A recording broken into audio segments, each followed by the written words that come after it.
Have you ever walked into a place and felt a strange energy, as if the room itself was watching you back?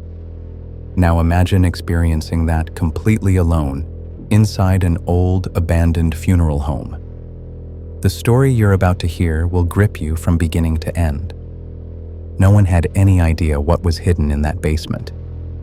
Before we begin, make sure to subscribe to the channel, leave a like, and comment if you've ever felt like you weren't alone, even when no one was there. Now sit back and watch until the end, if you dare.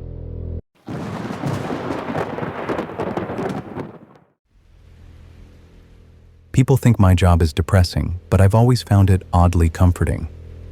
There's something satisfying about bringing order to chaos, about taking a space that's been abandoned or traumatized and making it clean again.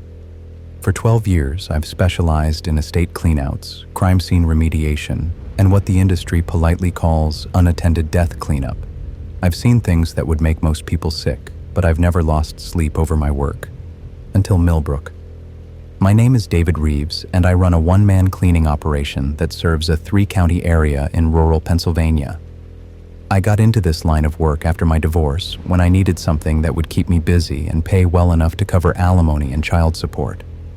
It turned out I had a talent for it, the ability to look at a horrific mess and see it as just another problem to be solved methodically and professionally. The call about Whitmore and Sons Funeral Home came on a Tuesday morning in October. Margaret Kellerman from Kellerman, Walsh and Associates had a job that needed to be done quickly and discreetly. "Mr. Reeves," she said in the crisp, professional tone that lawyers use when they're trying to distance themselves from unpleasant realities, "we have a property that needs to be cleaned out before it can be put on the market. It's a former funeral home that's been closed for about 6 months. The family wants everything removed, furniture, equipment, files, everything." "What's the timeline?" I asked, already mentally calculating the scope of work involved. "We'd like it completed within a week if possible. The family is eager to sell and they want to avoid any further complications." The way she said complications suggested there was more to the story, but I didn't press for details. In my experience, the less I knew about the circumstances surrounding a cleanup job, the better. Margaret gave me the address, 1247 Elm Street in Millbrook, and arranged for me to meet the property caretaker who would let me in for the initial assessment. As I drove to Millbrook, I found myself wondering what had happened to force a funeral home out of business. The caretaker, an elderly man named Frank Morrison, was waiting for me when I arrived. He had the keys and the alarm code, but it was clear that he was uncomfortable being there. "Haven't been inside since they closed," he told me as we approached the front door. "Just been checking the outside, making sure nobody breaks in.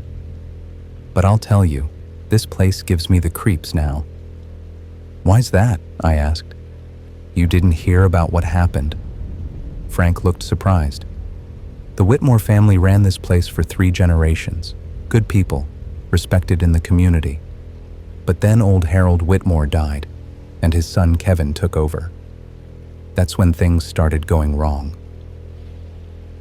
Frank unlocked the front door, but made no move to enter the building. Kevin got mixed up with some bad people, started using the funeral home for things it wasn't meant for. When the police finally caught up with him, they found, well, let's just say it wasn't pretty. What kind of charges? Murder, conspiracy, desecration of human remains. The whole family business went down with him. Frank handed me the keys and alarm code. "I'll be back to lock up when you're done. Just be careful in there, okay? Place doesn't feel right anymore." After Frank left, I stood on the front porch for a moment, studying the building.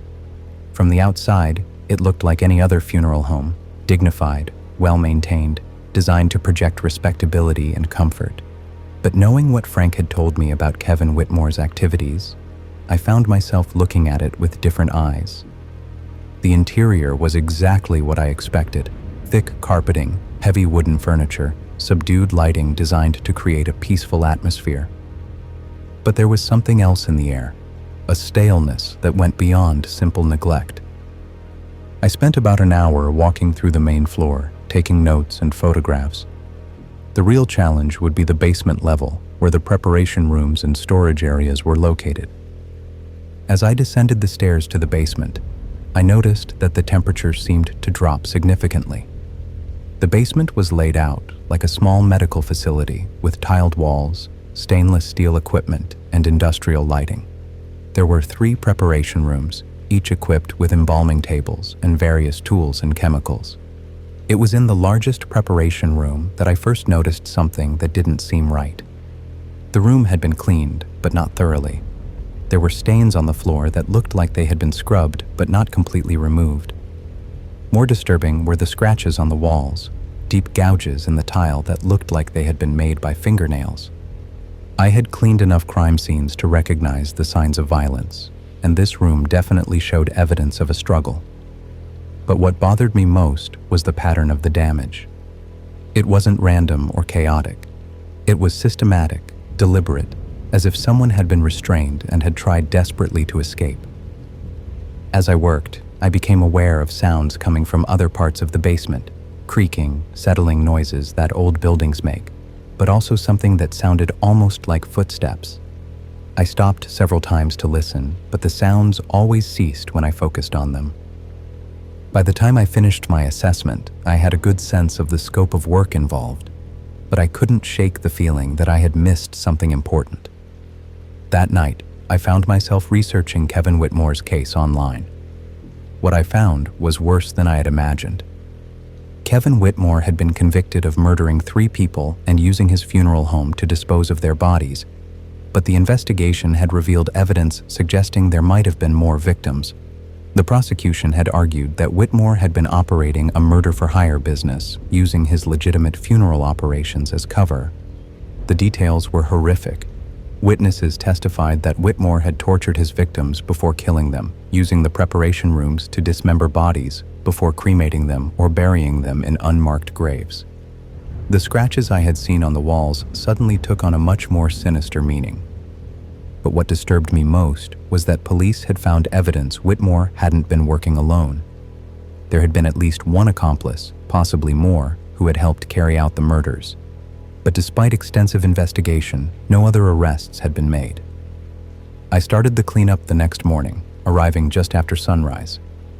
I had decided to work systematically, starting with the main floor offices and working my way through the building room by room. Kevin Whitmore's personal office was on the 2nd floor. The desk was still covered with papers, as if he had simply walked away in the middle of his workday. As I began sorting through the papers, I found myself getting a glimpse into the day-to-day operations of a small-town funeral home. But mixed in with the legitimate business documents were things that made me uncomfortable. There were handwritten notes that seemed to be in code, with references to special services and private arrangements. There were photographs of people I didn't recognize, along with what appeared to be personal information. The most disturbing discovery came when I found a hidden compartment in Kevin Whitmore's desk. Behind a false back in one of the drawers was a collection of items that made my blood run cold. Jewelry, watches, wallets, and other personal effects that appeared to belong to different people. Each item was carefully labeled with a date and a set of initials. I sat in Kevin Whitmore's chair, staring at these items and trying to process what I was seeing. These weren't just random personal effects.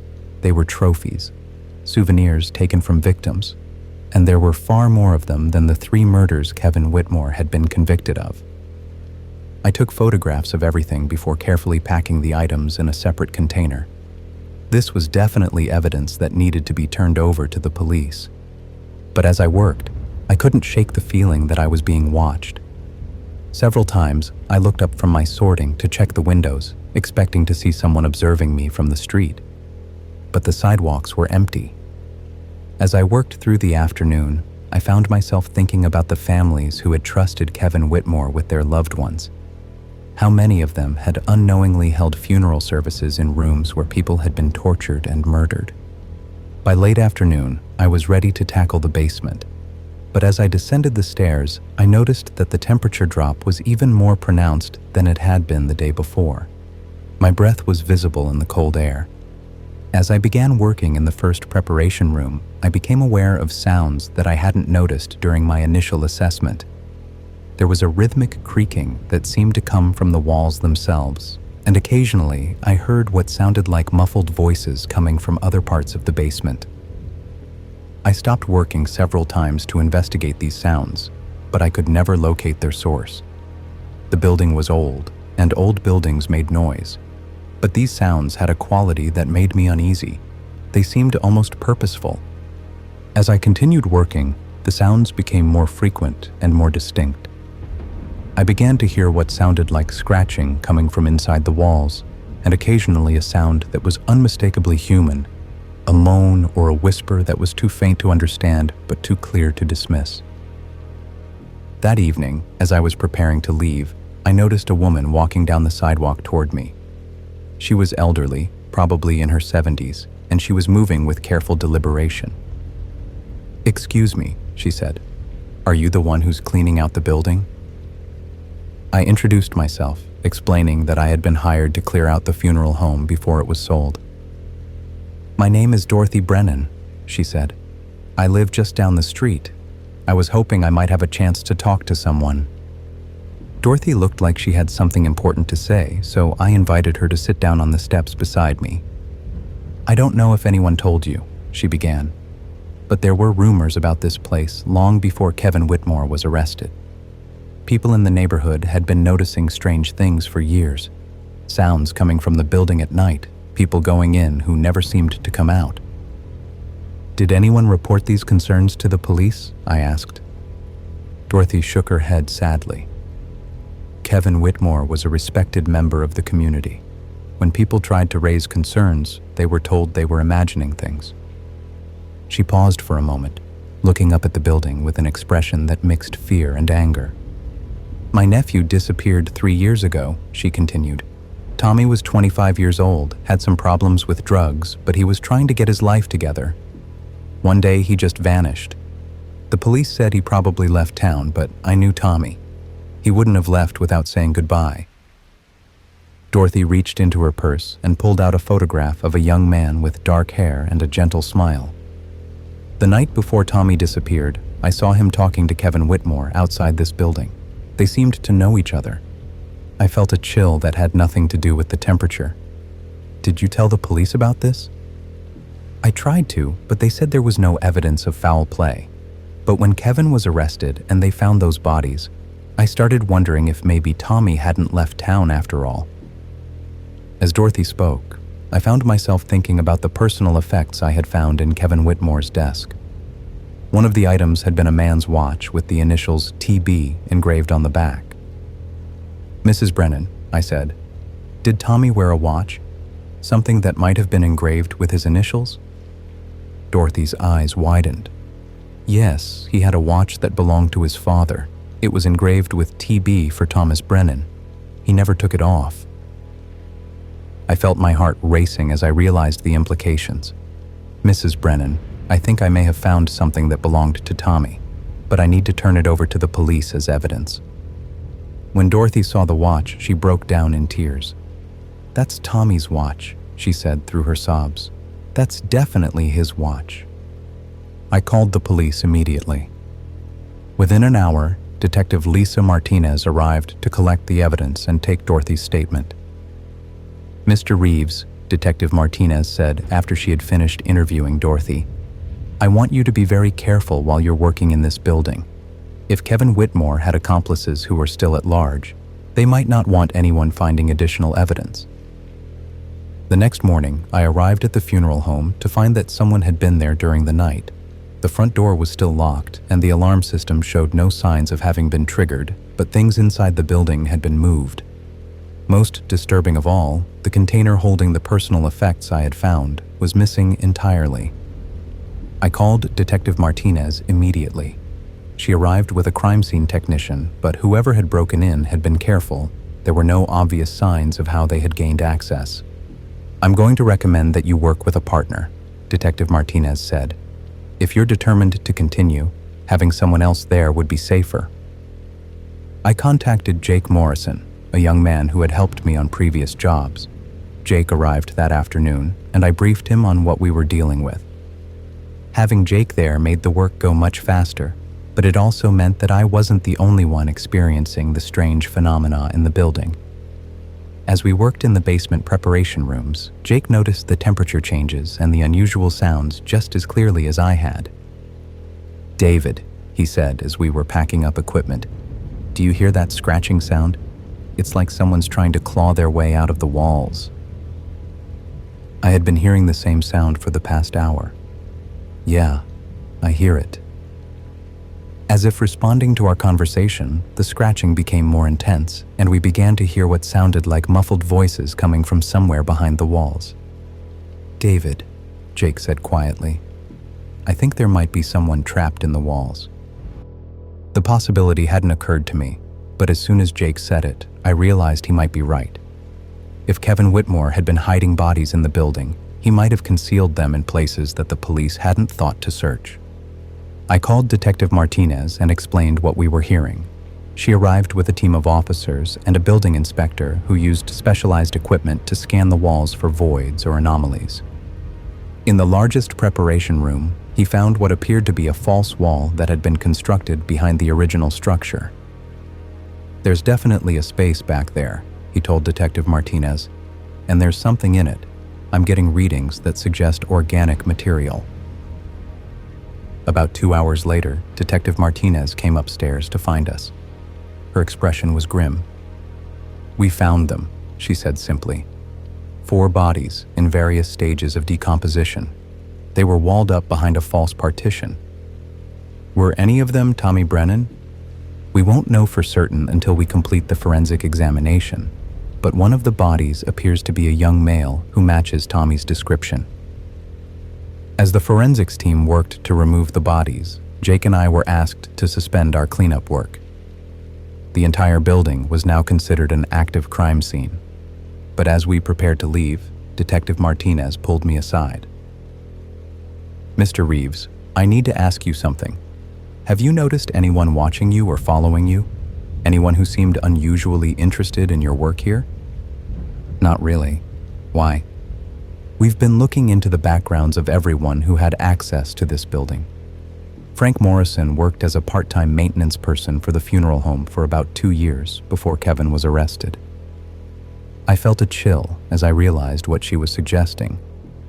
"You think Frank might have been Kevin's accomplice?" "We're investigating that possibility. Frank had access to the building, he would have known about the layout and the hidden spaces, and he's been the only person with keys since the business closed." The next morning, I received a phone call that would change everything. "Mr. Reeves?" The voice was elderly and shaky, and it took me a moment to recognize it as Frank Morrison. "Frank? Where are you? The police are looking for you." "I know they are," he said, "and I know why, but I need to talk to you before I turn myself in. There are things you need to know about what happened at that funeral home." Frank asked me to meet him at a diner outside of town. Against my better judgment, I agreed. The diner was nearly empty when I arrived. Frank Morrison was sitting in a corner table, looking like he had aged 10 years since I had seen him. His hands were shaking as he lifted his coffee cup. "I've been thinking about this conversation for 3 years," he said. "Ever since Kevin was arrested, I've been wondering when someone would finally ask me the right questions." "Frank," I said carefully, "I've already called Detective Martinez. She's on her way here." Frank nodded as if he had expected this. "Good. I'm ready to tell the truth." Over the next 20 minutes, Frank told me a story that was even more horrific than I had imagined. He had started working at the funeral home about 5 years earlier, doing maintenance and helping with heavier lifting. At first, everything had seemed normal, but gradually, Frank began to notice things that didn't seem right. People would come to the funeral home late at night. Kevin would work alone in the basement for days at a time, becoming agitated if Frank tried to enter the preparation rooms. "I started hearing sounds," Frank said, his voice barely above a whisper. Sounds that didn't belong in a funeral home, screaming, begging, sounds of people in pain. Frank had wanted to believe Kevin's explanations that it was just the building settling, but the sounds became more frequent and more disturbing. Frank continued. The first time I saw what was really happening, I was working late one evening. I heard voices from the basement, so I went down to see if Kevin needed help. The door to the largest preparation room was partially open, and I could see inside. Frank paused, his hands trembling as he relived the memory. There was a man strapped to the embalming table. He was alive, conscious, and Kevin was doing things to him, terrible things. The man was begging for his life, and Kevin was just laughing. "What did you do?" "I ran," Frank said, shame evident in his voice. "I ran upstairs and left the building, and I didn't come back for 3 days." Frank explained that Kevin had eventually confronted him about what he had witnessed, making it clear that Frank had two choices. He could become complicit in the crimes, or he could become the next victim. Kevin told me that he had been doing this for years, that he had a network of people who paid him to dispose of problems. He said that if I tried to go to the police, he would kill me and my family. Frank had been trapped in an impossible situation.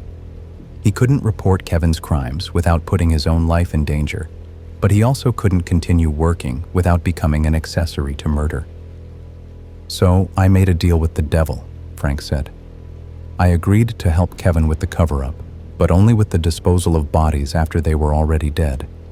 I never participated in the actual murders."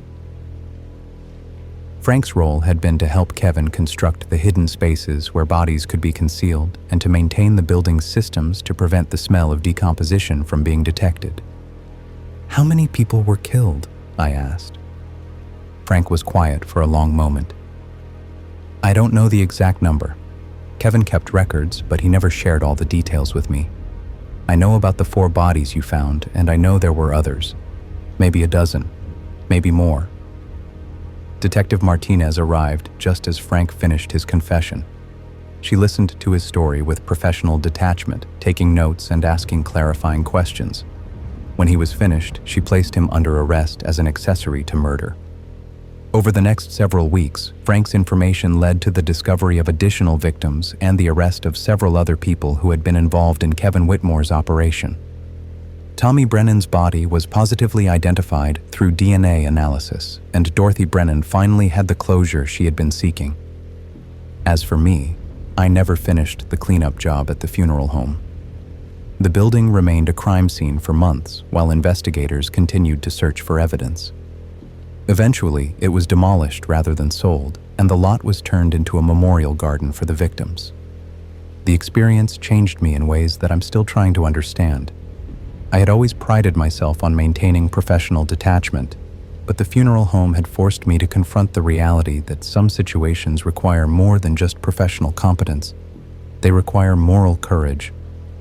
I think about the sounds I heard in that basement, and I wonder if they were really supernatural phenomena or simply my subconscious mind recognizing signs that my conscious mind wasn't ready to process. Either way, they served their purpose. They kept me alert to the fact that something was wrong, and they motivated me to ask questions that others might have ignored.